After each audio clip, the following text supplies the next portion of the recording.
saga Half-Life siempre se diseñó para que el final fuera un fracaso desde el punto de vista del jugador. No existe contemplación de victoria. Ya desde el primer juego, en su final, a Gordon Freeman se le presentan dos elecciones. Si rechazas la oferta de G-Man, Gordon es desechado como un perdedor. Si la aceptas, Gordon es marcado como un traidor hacia la humanidad, porque Gordon pasa a ser un agente durmiente, un títere infiltrado a la espera de recibir sus órdenes, al igual que ya hemos visto con otros personajes. Esto no solo fue confirmado por Mark Lightlaw, guionista de la saga. En los propios archivos del juego, los finales están codificados de esta forma. Tú mismo puedes ir y verlo. Esta codificación revela la naturaleza cínica del diseño. No hay triunfo real para el héroe. Half-Life sentó las bases de la idea de que la libre elección es una ilusión. A donde quiero llegar es que desde el mismo inicio, Valve escribió el final para que Gordon terminara perdiendo irremediablemente. Este no es un simple vídeo de 2013 donde remarcamos la ironía de que el protagonista de la saga se llame Freeman y en realidad no sea libre. Esto va mucho más allá. Hoy entenderemos que, aunque en un próximo Half-Life 3 matemos a un dios que ya hemos visto sangrar, Gordon Freeman está condenado sin remedio. Vamos allá.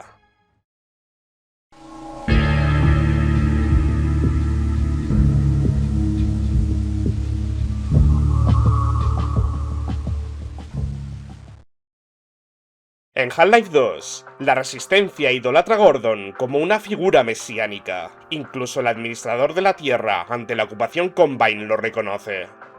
Sabemos a ciencia cierta que hay un perturbador entre nosotros, alguien que a ojos de algunos ciudadanos se ha ganado una reputación casi mesiánica. La humanidad le rinde culto y cree que su presencia y acciones pueden cambiarlo todo. Soy Leo, todo despejado, y tengo a Gordon Freeman. Freeman, ¿en serio? Sin embargo, el jugador sabe que esas decisiones están estrictamente guiadas. Quizás por eso Gordon no habla. Quizás sabe que si abre la boca pueda decepcionar a todos los que le rodean. Poco se habla del estado mental de Gordon Freeman. En el juego, el pueblo lo adora. En realidad, él mismo es un peón atado a un guión, como le echa en cara el propio Wallace Brin. Por suerte, parece que la Resistencia está por aceptar un nuevo líder, que además es el perfecto títere para aquellos que lo controlen. ¡No! No le hagas caso, Gordon. ¿Qué le parece, Dr. Freeman? ¿Se da cuenta de que su cabeza se ofrecía al mejor postor? Gordon jamás haría un trato con usted. Entiendo que prefiera no hablar de ello ante sus amigos. Me deshago de ellos y hablamos tranquilamente. No es más que un simple activo para quienes lo controlan, cuyo contrato está abierto al mejor postor. Es en este punto donde G-Man le revela a Gordon que la elección final del primer Half-Life no era más que una mera ilusión. En lugar de darle la satisfacción de decidir, me tomaré la libertad de elegir por usted. Como la mayoría de estos detalles se entiende claramente en inglés, donde le dice que en lugar de ofrecerle la ilusión de poder elegir libremente, será G-Man quien decida el destino de Gordon, como siempre.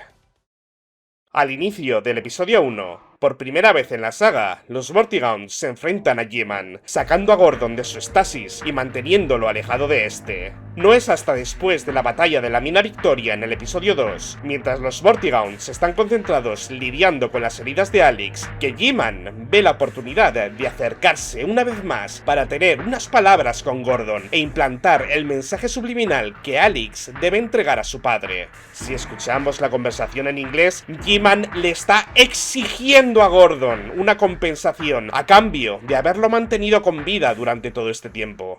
No le está pidiendo un favor, está cobrando una deuda. De esta parte podemos sacar varias lecturas muy interesantes. Lo primero es que, si G-Man dice la verdad, desde el principio de la saga, bajo su contrato, ha sido él el responsable de mantener a Gordon con vida todo este tiempo, ya sea provocando casualidades, alineando eventos o incluso, si nos ponemos muy meta, dándole al jugador la habilidad de cargar partida. Lo segundo es que claramente G-Man ya no tiene el control de Gordon. Dicho de otra manera, ya no es poseedor de su contrato, porque si no, no intentaría chantajearlo emocionalmente. Ya no te controlo, pero ya que te he mantenido con vida todo este tiempo, lo menos que podrías hacer es este último favor, que es acompañar a Alyx a White Forest. Pero si el contrato ya no lo tiene G-Man, ¿quién lo tiene?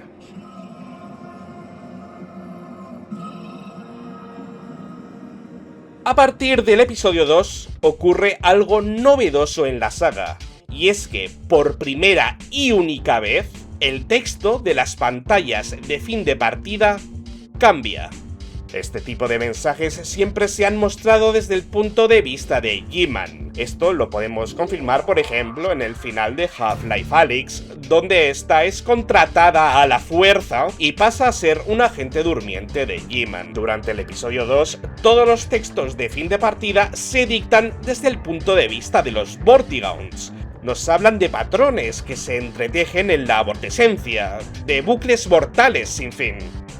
Está claro que mientras ocurrían los eventos del episodio 1, detrás de escena se estaba librando una guerra invisible. Una guerra que trascendía las 4 limitadas dimensiones humanas, porque como ya sabemos, tanto los Vorts como G-Man y Zen trascienden las dimensiones. Los Vortigaunts estaban luchando contra las fuerzas de G-Man por el control de Gordon, y para el episodio 2 todo apunta a que los Vortigaunts ganaron. De ahí los diferentes textos de fin de partida y el hecho de que G-Man tenga que escabullirse para poder contactar con Gordon. Otro dato interesante es que durante el episodio 1, G-Man deja de vigilar a Gordon. Ya no se le ve observando sus avances desde la distancia o moviendo hilos, como había sucedido desde el principio de la saga. Y no es hasta después de la conversación del episodio 2 que vuelve a aparecer vigilante de nuevo.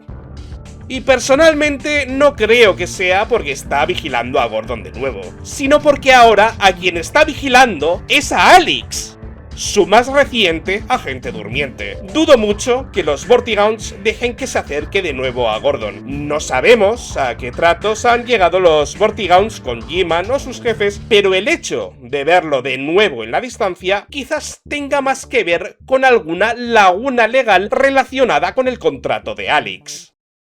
Ya hemos visto que todo apunta a que el contrato de Gordon está en manos de los Vortigaunts y son ellos los que a partir de ahora dirigen a Freeman. Y no lo hacen por caridad. Amerita recordar que no han olvidado Black Mesa y la masacre de Vortigaunts a manos de Gordon. No podemos olvidar a aquellos cuyos lazos cortaste. El perdón no es algo que podemos otorgar.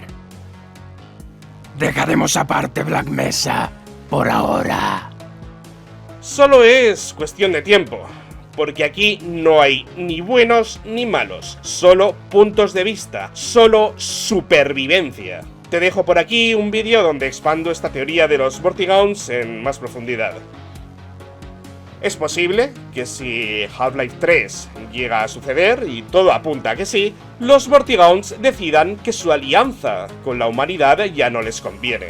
Es posible que al igual que en el primer Half-Life volvamos a abrir cabezas de Vortigaunts a palancazos, ya sean nuestros antiguos aliados o alguna facción hasta ahora desconocida. Uno de los filtradores más respetados de Valve, el que acertó con Deadlock y Counter-Strike 2 antes de que se anunciaran, dijo que a pocas personas les gustaría cómo iba a terminar el Half-Life 3 que está en desarrollo. El héroe infatigable que imaginábamos podría encontrarse ante una redención imposible, pues todo apunta a que quizás Gordon morirá, o a que la humanidad ya estaba condenada desde un principio, desde que la muestra de Xenium GG3883 que trajo G-Man hizo contacto con el rayo del espectrómetro de antimasa. Porque siendo realistas, la humanidad tiene muy poco que decir ante civilizaciones que conquistan universos, o ante seres y criaturas que trascienden la cuarta dimensión, siendo capaces incluso de viajar en el tiempo. Y esto ha sido todo por hoy, queridos lambdanautas. En Half-Life, el héroe no elige, obedece. A veces, la verdadera libertad es entender la jaula en la que se encuentra. Gordon Freeman nunca fue libre, sino un peón sujeto a contratos ajenos. Muchas gracias a todos los miembros del canal que hacen posible que sigamos haciendo todo lo que hacemos por aquí. No olvides darle like y suscribirte si aún no lo estás. Ahora dime, ¿qué final merece un hombre que en realidad nunca tuvo opción alguna? Deja tu teoría en los comentarios. Skolcerau.